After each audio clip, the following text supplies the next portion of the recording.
महाराष्ट्र में और कई जगह एहतजाज होने हो रहा है। इससे पहले जो है काफी जगह परभनी वगैरह हो चुका है और भीड़ हुआ है, मालेगांव हुआ है, इससे पहले जैसा हमारे पास नांदेड़ है।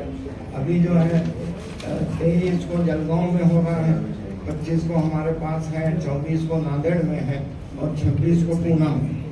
ये सब पूरे महाराष्ट्र। परमिशन मिल गया आपको? Cities of police station permission मिल गया? लोकल लीडर रहेंगे इसमें, लोकल शहर के पूरी जमातों के तंजीमों के नुमाइंदे भी रहेंगे और पूरी पब्लिक रहेंगी, उलमा खवास और डॉक्टर्स मुखलास सब रहेंगे। अब एमआईएम भी आपके साथ है और आमदार खासदार भी यहाँ के और एक्स खासदार और एक्स जो है कारपोरेटर, ये सब लोगों का हमको पार्टी का है, उन लोगों ने लेटर भी दिया हम लोगों को। कितना मजमा जमा हो सकता है आमदार मैदान में? तकरीबन 1 लाख के करीब समझिए।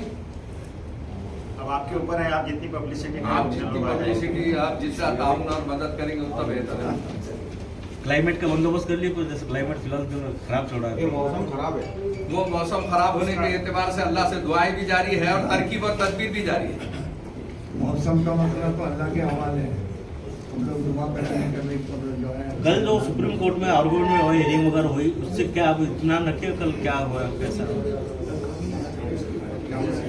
कोर्ट में जो कुछ हुआ है उससे तो हमको उम्मीद है कि डिसीजन हमारे हाथ में आएगा। और कुछ क्वेश्चन उन्होंने पुट किए वो क्वेश्चन जो है पहले चीफ जस्टिस ने जो किए थे उसी नोयत के, और जिस अंदाज से उन्होंने जवाब नहीं दिया है और इधर उधर भागते रहे, ऐसा लगता है कि गवर्नमेंट के पास इसका कोई जवाब नहीं है उन क्वेश्चन जो बहुत फंडामेंटल राइट्स है, 15 है, 14 है, 25 है, 26 है, ये बेसिक फंडामेंटल राइट्स है। इसके अगेंस्ट में अगर कोई लॉ कोई भी बनाता है तो वो एक्सेप्ट नहीं होगा।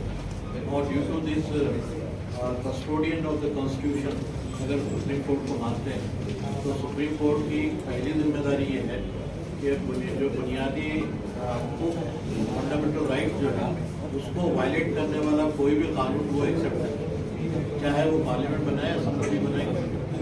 तो फंडामेंटल राइट्स कभी भी चेंज नहीं हो सकते। वो कॉन्स्टिट्यूशन का अटूट अंग है, उसको कोई तब्दील नहीं किया। और हम समझते हैं कि ये जो नया कानून आया है ये फंडामेंटल राइट्स को वायलेट करता है, इसलिए सबसे ज़्यादा हम इसको वोट और सुप्रीम कोर्ट इंशाल्लाह हमारे सर एक सवाल है, हम देख रहे हैं कि मोदी गवर्नमेंट ने जब से ये एक्शन में लिया है, मुस्लिम पर्सनल लॉ बोर्ड एक्शन में आया है, अच्छी बात है, कोई बुरी बात नहीं है। लेकिन सवाल ये है कि कई सालों से ये वक्त की लूटमार चल रही थी, तो उस वक्त इस तरह से अभियान क्यों नहीं चलाया? ये बहुत बड़ा सवाल। जब भी शरीयत थी, जब भी सब मामले थे, ये आयन टाइम पे जब मोदी एक्शन में ले रही, ठीक है, गलत है, अपनी जगह दुरुस्त है, तो आज मुसलमान जो पहले लूटमार हो रही थी उस वक्त आपका मनदम तरीके से इस तरह से लाया तैयार क्यों नहीं किया? ये सबसे बड़ा सवाल, मेरा सवाल नहीं, ये आवाम का सवाल है। देखिए, इससे पहले आपने देखा होगा कि वक्फ बचाओ तहरीकें चली और आज भी जिंदा है, और हर इलाके में मुसलमानों ने अगर गलत होते हुए वक्फ को चाहे अंदर के लोगों ने लूटा या बाहर के लोगों ने लूटा है तो उसके खिलाफ में आवाज हर जमात ने उठाई, जमात इस्लामी ने उठाई, जमीयत उलमा ने उठाई, पर्सनल लॉ बोर्ड ने उठाया है। ऐसा नहीं है कि ये कौम सो रही है या इसके जिम्मेदार सो रहे हैं। हर वक्त आप उठाकर देख लीजिए तारीख को। अब ये रहा ये कि आपका बोलना ये कि इस वक्त खालिस इसको उठाया जा रहा, ऐसा नहीं है। ये जहां जहां जिस इलाके में वक्फ बोर्ड में घपला हुआ उसको उजागर करने के लिए लोग समाज के आते रहे। मैं ये अर्ज कर रहा हूँ कि वक्फ एक्ट हमारा जो अभी एहतजाज है वो इस जो अमेंडमेंट एक्ट के खिलाफ है, क्योंकि पूरा का पूरा जो 44 जो उनके तरमीमात है या अमेंडमेंट्स हैं वो हमारे बेसिक फंडामेंटल्स के खिलाफ पड़ रहे हैं, इसलिए हम उसके खिलाफ हैं। जो लॉ 54 में बना था, जो लॉ 95 में बना था, अमेंडमेंट एक्ट जो 2013 में बना था और उसके बाद अब ये अमेंडमेंट आया है, तो 2013 के अमेंडमेंट को क्यों गवर्नमेंट एक्सेप्ट नहीं कर रही है, मेरी समझ में नहीं आ रहा। वो अमेंडमेंट को बीजेपी वगैरह ने एक्सेप्ट किया था, बीजेपी वगैरह ने एक्सेप्ट किया था, उनके बड़े बड़े लीडर्स उस वक्त अपोजिशन में मौजूद थे, उन्होंने सहमति से उसको पारित किया था। लेकिन वो अमेंडमेंट को छोड़कर ये नया अमेंडमेंट उम्मीद दिलाकर के किया जा रहा है। ये अमेंडमेंट हमारे लिए सबसे ज़्यादा नुकसानदेह, स्पेशली जो चार जो यानी आउट ऑफ 44 जो चार मुद्दे हैं वह बाय यूजर्स, नॉन मुस्लिम का शमूलियत और वक्फ प्रॉपर्टी को एज ए कलेक्टर डिक्लेयर करना और लिमिटेशन एक्ट, ये सबसे ज़्यादा डेंजरस है इस लॉ के लिए। और इस लॉ के अंदर वक्फ के लिए तो हम समझते हैं कि इसके खिलाफ हमको खड़े होना चाहिए। स्टेक होल्डर हम लोग हैं, ये हमारे आबा अजदाद की पसीने की कमाई है, किसी की जागीर नहीं है, ये किसी की जागीर नहीं है, ये मुस्लिम जो आबा अजदाद थे हमारे उनकी पर्सनल प्रॉपर्टी है जो पब्लिक के लिए वक्फ की गई है, जो लोगों को समाजी एतबार से, मजहबी एतबार से मदद के लिए ये प्रॉपर्टी दी गई है। इसलिए स्टेक होल्डर होने की वजह से हमारा ज़्यादा हक बनता है कि हम अपनी राय रखें और अपने बारे में ज़्यादा बात करें।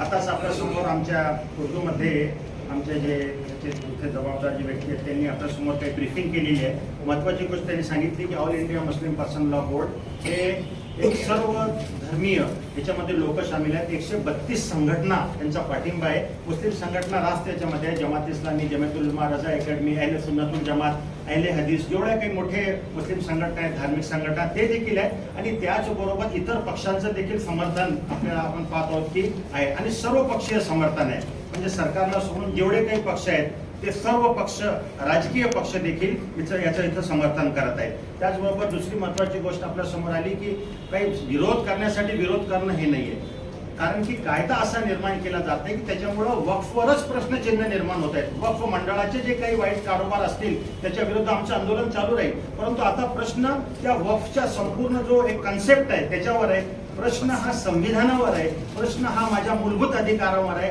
आणि त्यासाठी आम्हाला असं वाटतं की सर्व जे संविधानप्रेमी लोक आहेत, देशाचे जे नागरिक आहेत त्यांनी यासाठी एकजूट झालं पाहिजे। आज ही प्रेस कॉन्फरन्स घेण्याचा मागचा उद्देश हाच देखील आहे। मी आपल्या सर्वांचा आभार व्यक्त करतो, आपण इथं आलात आणि आम्हाला अशी आशा आहे की हा जो संदेश आहे, जो संदेश इथं आपल्या समोर ठेवण्यात आला की हा फक्त मुसलमानांचा लढा नाही, कायद्याला पळवाट असतात, कायद्यानं नैतिकता निर्माण केली जात नाही, म्हणून आम्ही फक्त त्या कायद्याचा विरोध करायचा म्हणून विरोध करत नाही। हा प्रश्न फक्त वक्फ पुरता नाही, हा प्रश्न देशाच्या संविधानाचा आहे। यावर आपण प्रत्येकानं समजलं पाहिजे आणि समाजापर्यंत हा चांगला हा जो संदेश आहे आपल्या संविधानाला वाचवण्याचा आणि आपल्या अधिकारांचं रक्षण करण्याचा, एका कम्युनिटीला गुलामीपासून जाण्यासाठी वाचवण्याचा, यासाठी आपण सर्व सहकार्य कराल अशी आम्हाला आशा आहे।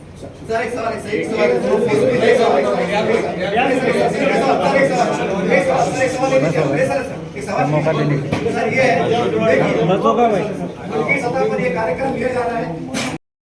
इंसाफ पसंद हमारे हिंदू, मुस्लिम, सिख, ईसाई तमाम मसलक के, तमाम मज़ाहिब के लोगों से अपील करते हैं कि उसमें अपने इलाकों से भरपूर ताउन दें और कसीर तादाद में जमा होकर इस इजलास आम को कामयाब बनाने की कोशिश करें। और मैं अपील करता हूँ शहरवासियों से कि वो प्रोग्राम में ज़्यादा से ज़्यादा आप आइए, क्योंकि ये जो वक्फ बिल है उसका विरोध करने के लिए हमें सभी समाज को मिलकर एक जगह होना चाहिए। ये भाजपा ने जो दादागिरी करके रखी है, समाज में जो झगड़े लगाने का काम कर रही है, उसको हमें कहीं ना कहीं रोकना है और कहीं ना कहीं उनको सबक सिखाना है। इसलिए शहरवासियों से मेरी अपील है कि 25 तारीख को 6 बजे से 10 बजे तक मुस्लिम पर्सनल लॉ बोर्ड का जलसा होने जा रहा है। सभी आम खास मैदान में सभी लोग वहाँ पर शिरकत करें और उस जलसे को कामयाब करें, और हमारा भी उसे समर्थन है।